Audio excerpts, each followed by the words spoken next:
compression. Donc, on nous dit, pour que la pièce soit sollicitée à la traction, il faut que les forces qui lui sont appliquées soient opposées. Ça, c'est 1. Soit opposées. Ça, c'est normal. Ces deux forces doivent être appliquées dans l'axe de la pièce. Donc, ce sont de forces normales. Donc, dans l'axe de la pièce, j'ai un effort normal que j'appelle F par exemple. Là, c'est F. Un effort normal. Et ces deux forces doivent tendre à allonger la pièce, disons. Donc, cette pièce ici, cette pièce qui est sollicitée à la traction avait une longueur L. Et après application de la charge, la pièce, voilà, la longueur de la pièce devient, là c'est l'allongement, du fait que l'allongement s'efface de deux côtés. Et là, nous aurons une longueur L plus DDL, delta L. Delta L, c'est l'allongement total de la pièce. Donc, c'est-à-dire, de ces côtés, j'aurai delta L sur 2. Et là, j'aurai delta L sur 2. En traction, nous appelons delta L comme étant allongement. Donc, cette pièce travaille à la traction simple. Donc, nous disons traction simple parce que la barre n'est sollicitée qu'à la traction. Il n'y a pas une autre sollicitation. Parce que la traction peut être accompagnée de la flexion et là, ce n'est pas encore la traction simple. C'est pas encore la traction simple. Là, ça sera la flexion composée.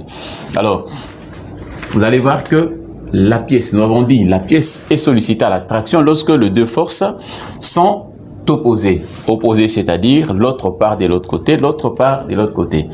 Les deux forces sont opposées et ces deux forces sont égales. Elles sont égales.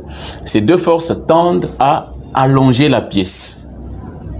Là, on se comprend très bien. Mais à la compression, nous avons la même chose, mais seulement les deux forces sont aussi opposées.